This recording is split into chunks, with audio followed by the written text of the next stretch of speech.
नमस्कार दोस्तों, स्वागत है आपका एक बार फिर से हमारे इस चैनल सनातन बेला पर। दोस्तों, अगर आप अपने जीवन में कुछ नया सीखना चाहते हैं तो चैनल को सब्सक्राइब जरूर कर लें। नमः शिवाय, जय महाकाल। आप सबको पता है कि पितृपक्ष का बहुत ही प्यारा सा महीना चल रहा है, और अगर आपको अपने पितृ को खुश करना है, पितृ को तृप्त करना है, तो ये वीडियो आपके लिए है।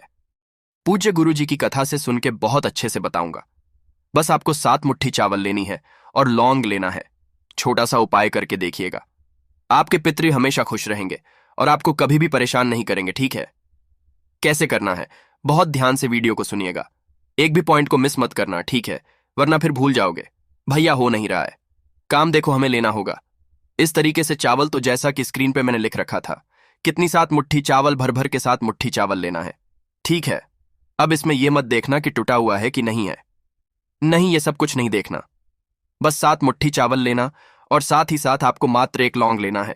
इससे ज्यादा नहीं लेना, 1 लौंग लेना और एक सफेद कपड़ा लेना। इस सफेद कपड़े के ऊपर जो 7 आपने मुट्ठी चावल लिया है, उस 7 मुट्ठी चावल को आपको कपड़े के ऊपर डालना और लौंग को भी उसी चावल के बीच में दबा देना। ठीक है, दबाने के बाद क्या करोगे, इसकी एक पोटली बनाना। पोटली बना लिया, अच्छे तरीके से बांध देना और इस पोटली को फिर आप अपने घर में जहां पर भी आपको रखना हो, छुपा करके उस पोटली को रख देना। चाहे तो कहीं पे बेड के नीचे रख दो, कहीं बाहर, कहीं पे भी, मतलब कि अपने घर में छुपा के रखना। कितने दिनों तक रखोगे, सिर्फ और सिर्फ पितृपक्ष के दौरान, किसी भी 7 दिनों तक लगातार। जैसे मान लेते हैं कि कल आप रखते हो, तो कल से 7 दिनों तक लगातार इस पोटली को अपने घर में रखे रहने देना। ठीक है, रखा रहेगा। फिर 7वें दिन क्या करोगे, 8वें दिन नहीं, 7वें दिन क्या करोगे, फिर उस पोटली को उठाना। ठीक है, उठाने के बाद आपको किसी मंदिर में जाना और उस मंदिर में, अब चाहे तो महादेव का मंदिर हो तो बहुत अच्छी बात है, अगर मंदिर दूर है तो जो मंदिर नजदीक हो, महादेव के मंदिर के अलावा वहां पे जाना। उस पोटली को चुपचाप पितरों का नाम लेकर के, पितरों का स्मरण करके, पितृ देवता आर्यमा का नाम करके 7वें दिन उस पोटली को मंदिर में कहीं पर भी रख देना और चुपचाप चले आना। कभी पितृदोष नहीं लगता। यह उपाय बहुत इफेक्टिव है। गुरु जी की किताब तर्पण में एक उपाय लिखा हुआ है, पेज नंबर 13, उपाय नंबर 3 पे है। आप लोग कर सकते हो। ठीक है, देखना जिनके पास बुक है, आप आराम से पढ़ लेना और उपाय को कर लेना। बाकी मैंने तो समझा ही दिया है कि कैसे करना है। समझ में ये बात मेरी ना, तो आपको ये उपाय जरूर करना चाहिए। अब इसी वीडियो में पितृपक्ष पे करने वाले अपने दूसरे उपाय की बात है, जो कि आपको लौंग से ही करना है। इसको करने से क्या होगा, तो इसको करने से भी क्या होगा, जो आपके पितृ होते हैं वो भी हमेशा खुश रहेंगे। ठीक है, जो उपाय बताऊंगा, जो आपको सबसे ईजी, सबसे आसान लगे ना, आप वही किया करो। कोई जरूरी नहीं है कि मैं 3 उपाय बता रहा हूं तो तीनों करो, नहीं, कोई भी एक उपाय जो आपको सबसे इजी लगे। इसलिए 4 बता देता हूं कि आपके लिए बहुत आसानी रहे। देखो, अब इसके लिए हमें लेने होंगे 5 लौंग। गिन करके कितने लौंग लोगे, 5 लौंग। अब इन 5 लौंग के साथ एक इस तरीके से आटे का दीपक बनाना। ठीक है, आटे का जो दीपक बनाओगे वो चौमुखी दीपक बनाओगे, जैसा कि बना हुआ है। ये तो 5 मुखी बन गया है ना। ऐसे 5 नहीं, 4 मुखी ही दीपक लगाना। और इसमें क्या करोगे, घी भर देना। उस दीपक में घी भरना और इनकी 4 की चारों बत्तियों को आपको जलाना होगा। परंतु जलाने से पहले उस दीपक को लेके जाना महादेव के शिवलिंग के पास में। उस दीपक को वहां पे रखना और रख करके जब आप उस दीपक को जलाने जाएं, उससे पहले जो 5 लौंग है, तो पितरों का ध्यान करते हुए, स्मरण करते हुए, आपको 5 लौंग उसी दीपक के अंदर आपको डाल देना है। उसके बाद उस दीपक की चारों बत्तियों को पितृ का ध्यान करते हुए, पितृ का स्मरण करते हुए आपको जला देना है। पितृ देवता कौन है, आर्यमा। अगर पितृ का नाम नहीं याद है तो पितृ देवता आर्यमा का नाम लेकर के आप जला देना। पितृदोष कभी नहीं लगेगा। बहुत आसान, बहुत इफेक्टिव उपाय है। ठीक है, तो आपको करना होगा, तो यहां पे हम सभी लोगों ने 2 उपाय की तो बात कर ली है। आगे बढ़ लेते वीडियो में। अब हम लोग अपने तीसरे उपाय की तरफ, जो कि आपको करना होगा। परंतु अब आपको बता दूं कि जितने भी भाई बहन मेरी इस आवाज को पहली बार सुन रहे हैं, अचानक से चैनल पे आ गए हैं, तो चैनल को सब्सक्राइब करिएगा और हाँ, वीडियो को लाइक जरूर किया करिए। ठीक है, ये जो उपाय है ये भी है आपके पितरों को खुश करने के लिए, और ये उपाय तो हमें पहले दिन से ही करना चाहिए।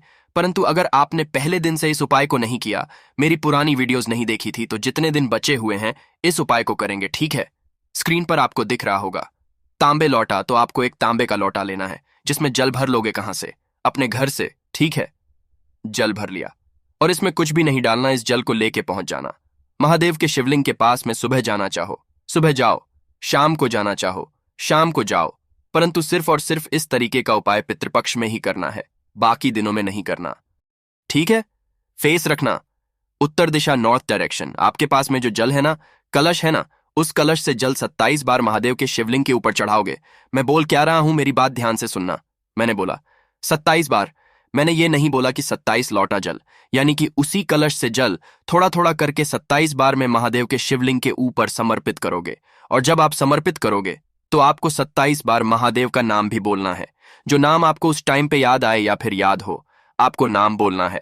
जैसे मान लेते हैं, मुझे 2 नाम मान लीजिए कि याद है, जैसे रुद्र मान लीजिए याद है, या फिर शंभू नाम है। तो मैं क्या करूंगा, जैसे चढ़ाया रुद्र भगवान फिर शंभू भक्त, इस तरीके से आपको एक बार चढ़ाओ, फिर भगवान का नाम लो, फिर चढ़ाओ, फिर भगवान का नाम लो, तो ये 27 बार चढ़ाओगे। और 27 बार भगवान का नाम लेना। इस पूरे पितृपक्ष दौरान इससे भी जो पितृ होते हैं वो खुश होते हैं और आपको कभी भी परेशान नहीं करते। इस चीज का ध्यान रखिएगा। उपाय को करेंगे, जितने दिन बचे हुए हैं इन सभी दिनों में उपाय को करिएगा। नियमित रूप से भूलना मत, ठीक है? चलो, तो 3 तो हो गए। अब इसी के साथ हम लोग इस वीडियो के सबसे आगे उपाय, चौथे उपाय की बात कर लेते हैं। परंतु अब आपको ये बात बता दूं कि अगर आपको मुझसे फोन पे बातें करनी है, मैसेज में बातें करनी है, तो आप हमें इंस्टाग्राम या फिर फेसबुक पे फॉलो कर सकते हैं, दी नेचुरल प्लेनेट 108। ठीक है, देखो समझते हैं। इस उपाय को स्क्रीन पर आपको दिख रहा होगा। बेलपत्र दिख रहा है तो हमें लेना होगा मात्र एक बेलपत्र, बहुत प्यारी सी, बहुत सुंदर सी कटी फिटी हुई। नाउ ठीक है, एक बेलपत्र लेना और यहां पर 3 चावल के दाने गिन करके 3 चावल के दाने लेना। और थोड़ा सा हमें काला तिल, ठीक है, क्योंकि पितृपक्ष का महीना चल रहा है और काले तिल का उपाय बहुत अच्छा, बहुत शुभ माना जाता है ना? तो ले लिया। उसके बाद क्या करोगे, एक इस तरीके से तांबे का जितनी चीजें मैंने आपको बताई हैं उन सभी चीजों को कलश के अंदर डाल देना और अपने ही घर से इसमें जल भर देना। ठीक है, जल भर दिया।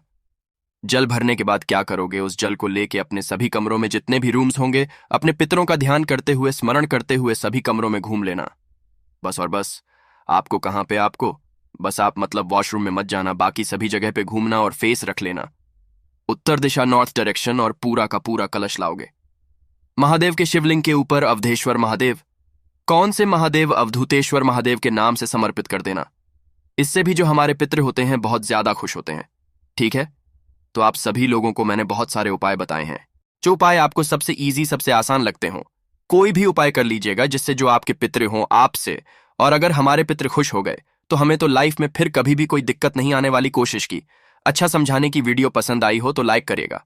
कुछ पूछना हो, नहीं समझ में आए, नीचे कमेंट सेक्शन में पूछे। और जितने भी भाई बहन मेरी इस आवाज को पहली बार सुन रहे हैं तो चैनल को सब्सक्राइब करिएगा। ओम नमः शिवाय, जय महाकाल।